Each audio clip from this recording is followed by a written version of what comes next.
दोस्तों शुरू करने से पहले डिस्क्लेमर की वीडियो सिर्फ और सिर्फ एजुकेशनल पर्पस के लिए है, इन्वेस्टमेंट एडवाइस नहीं है। तो वीडियो को देखकर आप सीख सकते हो और इन्फॉर्मेशन को ले सकते हो। कल का दिन और अगला हफ्ता दोस्तों मार्केट के लिए काफ़ी इंटरेस्टिंग होगा, काफ़ी कुछ होगा अगले हफ्ते स्टॉक मार्केट के अंदर। तो जी हाँ दोस्तों, कुछ बड़ी अपडेट्स है उसको चेक करते हैं और स्टॉक्स के ऊपर भी बातचीत करते हैं। तो फर्स्ट अपन देखते हैं कि कल मार्केट कैसे ओपन हो सकता है, क्या गैप अप होगा या गैप डाउन होगा। फ्राइडे के दिन का क्लोजिंग डेटा आपके सामने है। डाउ जोन्स हमने देखा 1.35% गिरता हुआ, S&P 500 3% के साथ में गिरता हुआ। S&P 500 के अंदर जो मेजर टेक कंपनीज है इतनी सारी नहीं है, स्टिल आप देख सकते हैं यहाँ पे 3% का फॉल। नैस्डैक जिसके अंदर मेजरली टेक कंपनीज है, यहाँ पे 4% का क्रैश देखने को मिला है। अब देखिए गिफ्ट निफ्टी क्या इंडिकेशन कर रहा है। गिफ्ट निफ्टी का इंडिकेशन है 1.50% के डिप का, यानी गिफ्ट निफ्टी यहाँ पे बंद हो चुका है तकरीबन 350 पॉइंट्स की गिरावट के साथ में, या 1.50% की मंदी के साथ में, यानी हम डाउ जोन्स की तरह गिर सकते हैं कल के दिन। साथ में कुछ अपडेट्स है जो यहाँ पे काम आएगी पॉजिटिवली, जिसमें हमने देखा कि इंडिया का जो जीडीपी डेटा है वो अच्छा आ चुका है। जीडीपी मोर देन एक्सपेक्टेड है, तो ये एक प्लस पॉइंट है। लेकिन आरबीआई ने अगले कुछ क्वार्टर की जो जीडीपी की गाइडेंस है उसको कम की है, सो वो नेगेटिव पॉइंट है। तो ये दोनों चीज़ें आपस में सेट हो चुकी है, ऑफसेट हो चुकी है, जिसके अंदर हम हो सकता है इम्पैक्ट ना देख पाए जीडीपी अच्छी जाने का। अब देखिए दोस्तों मार्केट के अंदर कल क्या हुआ था आपको पता ही है। एआई कंपनी के स्टॉक्स गिरे थे। कल का मतलब है फ्राइडे के दिन की जो यूएस मार्केट थी उसकी बात कर रहा हूँ, ठीक है। तो उस समय हमने देखा कि एआई कंपनी के स्टॉक्स काफ़ी पिटे थे। क्या रीज़न था इसके पीछे का? रीज़न था ब्रॉडकॉम। इसके नंबर्स काफ़ी ख़राब आए थे, ख़राब इन द सेंस कि नंबर्स बहुत अच्छे नहीं थे, तो वो भी मार्केट को ख़राब लगे। सेकंड जो गाइडेंस थी मार्केट को पसंद नहीं आई, क्योंकि गाइडेंस अनचेंज रही। मार्केट को आदत है कि हर बार जो गाइडेंस है वो इंक्रीज करके कंपनी दे पाए, बट वैसा नहीं हुआ। तो पैनिक सेलिंग आती है, क्योंकि हर किसी के पास में प्रॉफिट होता है इन कंपनीज के अंदर। सेलिंग काफ़ी ज़्यादा बढ़ गई और उस वजह से जो नैस्डैक था वो 4% नीचे आके बंद हुआ। इस कंपनी का स्टॉक भी काफ़ी गिरा। बाकी आप कल के वीडियोस देखना, उसके अंदर वो डिटेल में हमने कंपनीज के ऊपर, या जो भी न्यूज़ मैं आपको दे रहा हूँ डिटेल में हमने उसके ऊपर चर्चा की है। साथ में सेकंड जो रीज़न था यूएस मार्केट के गिरने का, वो था जॉब डेटा। जॉब डेटा काफ़ी अच्छा था, एक्सपेक्टेशन से काफ़ी अच्छा था।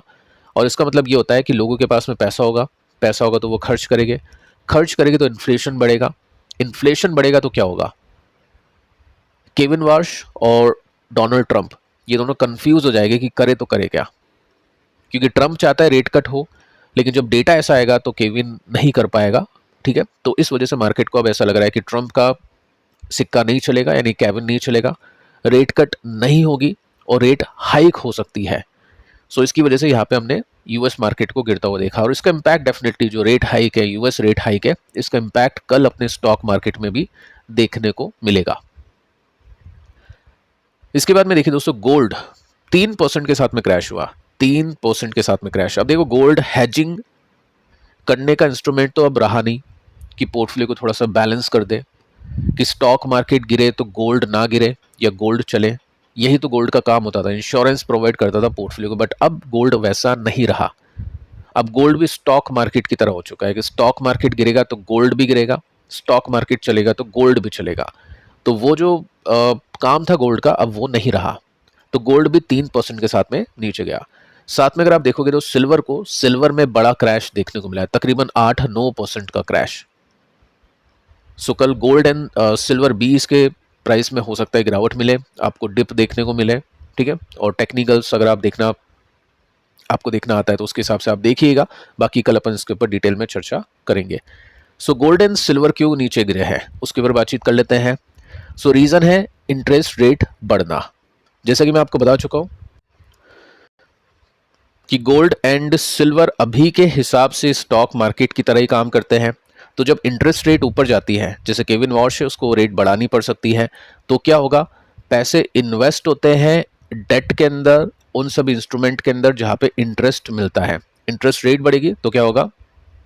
फिक्स जो इनकम है वो ज़्यादा आएगी, ब्याज ज़्यादा मिलेगा। वही चीज़ जो सरकार अभी फोकस कर रही है, ठीक है, वो चीज़ आपको यूएस मार्केट के अंदर भी देखने को मिलेगी। तो लोग अपने डॉलर्स को इन्वेस्ट करेंगे उन एसेट के अंदर जहाँ पे फिक्स इनकम में अच्छे रिटर्न्स मिल रहे हैं। तो ऑब्वियस है गोल्ड भी अब स्टॉक मार्केट की तरह हो चुका है, सिल्वर भी अब स्टॉक मार्केट की तरह हो चुका है। गोल्ड, सिल्वर, स्टॉक मार्केट तीनों वॉलेटाइल कैटेगरी में आते हैं। तो यहाँ से पैसे निकल के उन सब इंस्ट्रूमेंट में जाएंगे जहाँ पे फिक्स रिटर्न्स में ज़्यादा रिटर्न्स मिलेंगे रेट हाइक होने के बाद में। तो ये रीज़न था गोल्ड एंड सिल्वर के गिरने के पीछे का। इसके बाद में दोस्तों आते हैं अगली खबर पर। अब देखिए, एक न्यूज़ मैंने आपको दी थी जिसमें सरकार फोकस कर रही है डिस्कवरी करने का, खोजने का, गैस को, पेट्रोल को। ठीक है, आपको बताइए कि हमने एक न्यूज़ देखी थी जिसमें जो एआई टेक्नोलॉजीज होगी उसके बेसिस पे अब दोबारा से चेक किया जाएगा कि जहाँ पे पहले डिस्कवरी की है या पहले खोज की है, जहाँ पे तेल नहीं मिला है, तो उसको दोबारा से हम चेक करेंगे और वहाँ पे रीडिस्कवरी होगी, और अगर कुछ मिलता है तो वेल एंड गुड, इंडिया के लिए काफ़ी अच्छा है। तो गुड न्यूज़ ये है कि एक नेचुरल गैस हम बोल सकते हैं, जिसको एलपीजी से भी रिलेट कर सकते हैं, उसका एक कुआं है जिसको रीडिस्कवर किया गया और उसमें वो गैस मिल चुकी है। अंडमान ऑफशोर की यहाँ पे बात हो रही है और ये न्यूज़ लेटेस्ट न्यूज़ है, और इसके अंदर आप अगर मैप देखोगे तो ये इंडिया है और यहाँ पे अंडमान काफ़ी दूर है, लेकिन बहुत ही पास यहाँ पे बताया जा रहा है। तकरीबन हम बोल सकते हैं 15 किलोमीटर दूर ही ये जो डिस्कवरी है ये मिली है। अब इसका मतलब क्या है? इसका मतलब दोस्तों ये है कि अभी तो डिस्कवरी मिल चुकी है, बट उसके ऊपर और भी टेक्निकली रिसर्च होगी कि कितनी प्रोवाइड है वहाँ पे जो भी ये नेचुरल गैस है, कितना हम वहाँ से निकाल सकते हैं इन सब चीज़ों को। उसके बाद में पाइप, सारा जो इंफ्रा है वो बनेगा, तो इसके अंदर कई साल लग सकते हैं। तो बिल्कुल एक्शन ऐसा नहीं होगा कि आपको कल ही देखने को मिल जाए या फिर कुछ और दिनों के अंदर देखने को मिल जाए। ये अच्छी न्यूज़ है कि सरकार फोकस करिए दोबारा से डिस्कवरी करने की, जिसके अंदर हम भी देख सके जितने भी कुएं हमको मिलते हैं तेल के, इंडिया के अंदर ही या इंडिया के आसपास। सो वो एक फोकस है सरकार का। बाकी इससे पहले तो जो पाइपलाइन बना रहा है यूएई हॉर्मुज को बाईपास करने की, वही बन जाएगी 2027 में। लेकिन ये जो काम है ना 2027 तक पूरा नहीं होगा, इसमें अभी काफ़ी टाइम लगेगा। सो एलपीजी की मार तो दोस्तों इंडियन मिडिल क्लास को पड़ ही रही है। पहले भी हमने देखा एक प्राइस हाइक, फिर हमने देखा कमर्शियल जो एलपीजी उसके प्राइस हाइक किए गए थे। डोमेस्टिक यानी जो घरों में यूज़ होती है, जो सिलेंडर यूज़ होते हैं, उसके दाम नहीं बढ़े थे। लेकिन अब न्यूज़ आती है कि दाम बढ़ चुके हैं। कितने बढ़े हैं उसको चेक कर लेते हैं। तो एलपीजी प्राइस बढ़ चुका है 29 रुपीज़ से, यानी सिलेंडर के दाम बढ़ चुके हैं, और ये सेकंड हाइक है यूएस ईरान वॉर जब स्टार्ट हुई है तब से। सो दिल्ली की बात करें तो दिल्ली में 942 रुपीज़ पे मिलेगा, जो 913 पे मिल रहा था फर्स्ट हाइक के बाद में। सो 942 रुपीज़ का प्राइस यहाँ पे अब सिलेंडर का हो चुका है।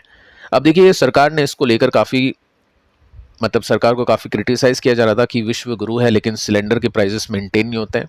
तो सरकार ने यहाँ पे बोला है कि अभी भी अपन वर्ल्ड की लोएस्ट रेट पर एलपीजी बेच रहे हैं, जबकि ग्लोबल बेंचमार्क में 46% का हाइक हो चुका है।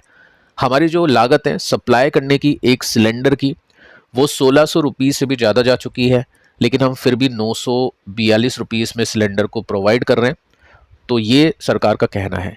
सो फोकस किया जा रहा है कि हम भी कुएं देखें, इंडिया के अंदर कुछ मिलती है अपॉर्चुनिटी तो वेल एंड गुड, नहीं तो फिर जब तक ये यूएस ईरान का खेल चलेगा, जब तक प्रेशर रहेगा इन सब चीज़ों के अंदर और इनके प्राइसेस इंक्रीज हो गए। जैसे कि पेट्रोल का भी हमने देखा कि छोटे छोटे इंक्रीमेंट हमने देखे, और मुझे लग रहा है कि आगे पेट्रोल के प्राइसेस और भी बढ़ सकते हैं अगर ये 1 या 2 महीने और सिचुएशन ऐसी ही रहती है जिसमें क्रूड का प्राइस ऊपर है, हमारी जो करेंसी है वो वीक जा रही है और स्ट्रेट ऑफ हॉर्मुज से सप्लाई नहीं मिल रही है।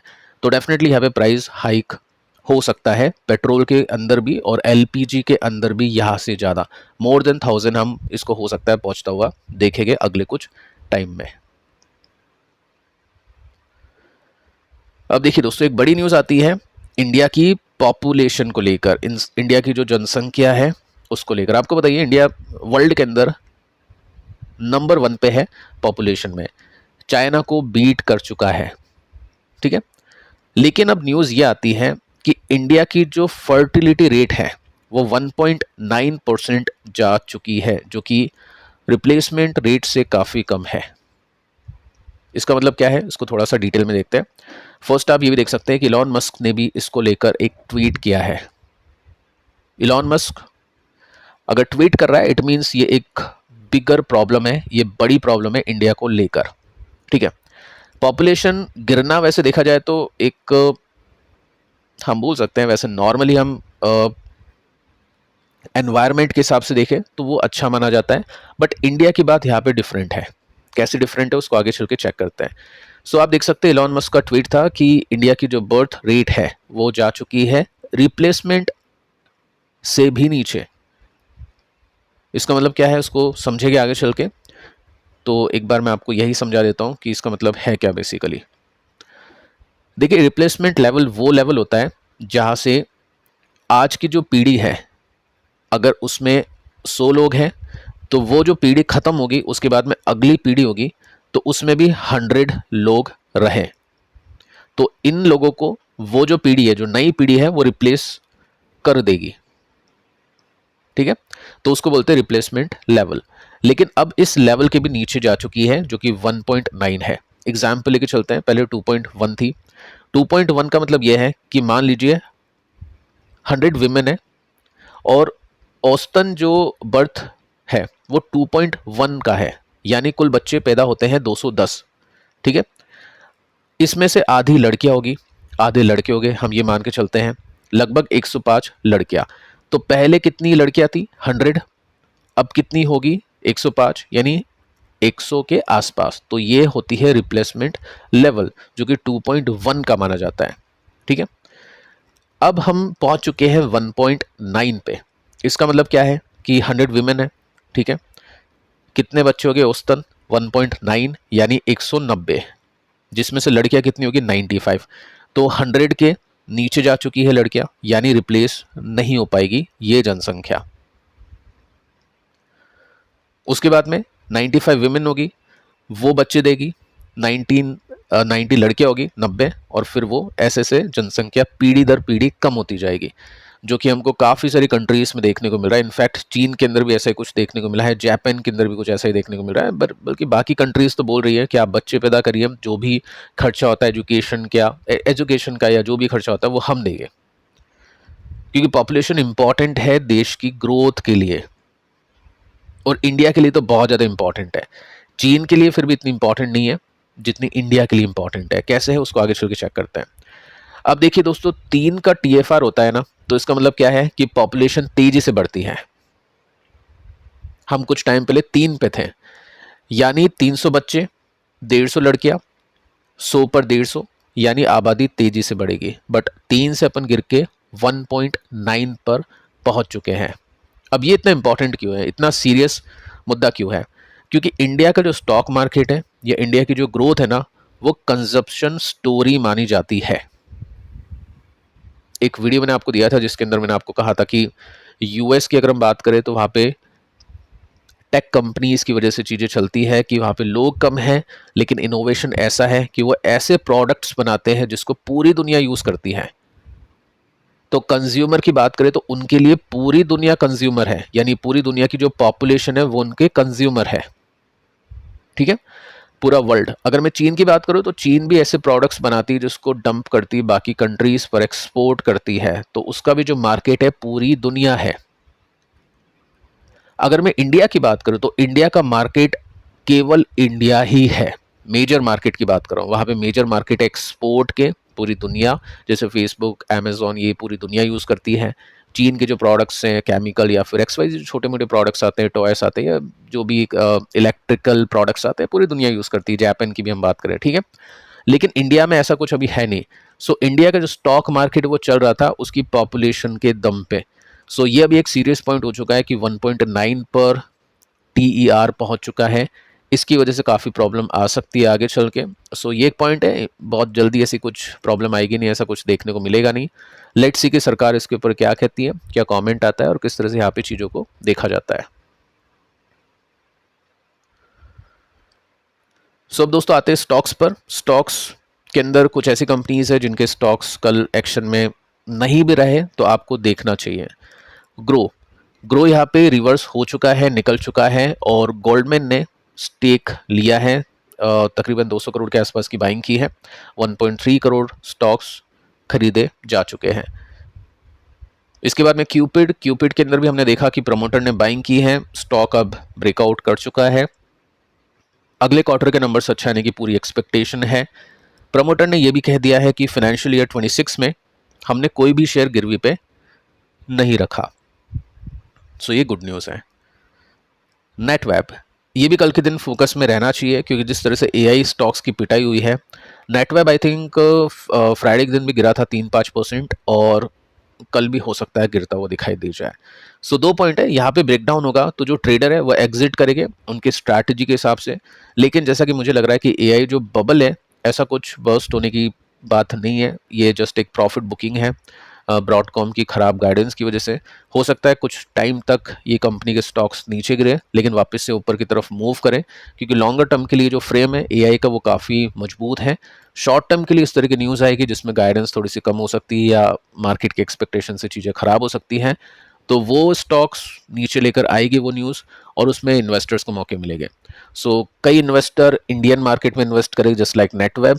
कई जो इन्वेस्टर्स हैं वो इन्वेस्ट करेंगे ईटीएफ के अंदर, जो कि मोतीलाल ओसवाल का नेस्टेक 100 है या फैंग है। तो पॉइंट ये बनता है कि जब भी कोई गिरता है, चाहे वो ईटीएफ हो, स्टॉक मार्केट हो या स्टॉक हो, वो तेजी से गिरता है, वहां पे जस्ट वेट एंड वॉच करता है इन्वेस्टर, देखता है कि कितना वो गिरेगा। जैसे यहाँ पे हमने गिरावट देखी, उसके बाद में वेट एंड वॉच किया, सो यहाँ पे हमने देखा डस्ट को सेटल होता हुआ। सो जब तक ये एक्शन नहीं आ जाता है, जब तक वेट एंड वॉच करना अच्छा होगा। लेट्स सी कि कल क्या होता है, ये लेवल टूटेगा, ये तो बहुत हाई चांसेस हैं, लेकिन उसके बाद में कहाँ पे रुकता है वो देखना काफ़ी इंटरेस्टिंग और इंपॉर्टेंट हो जाएगा। सो फिलहाल दोस्तों इस वीडियो में इतना ही। एक ही वीडियो में आज की काफ़ी जो इन्फॉर्मेशन है, ऑलमोस्ट हर एक जो इंपॉर्टेंट इन्फॉर्मेशन आपको दे चुका हूँ। बाकी डिटेल में जानकारी के लिए कल के वीडियोस देखना है, स्टॉक्स भी हैं यहाँ पे डिटेल में डिस्कस किए, तो इनको आप चेक कर लेना। मिलते हैं कल, तब तक के लिए शुभ रात्रि।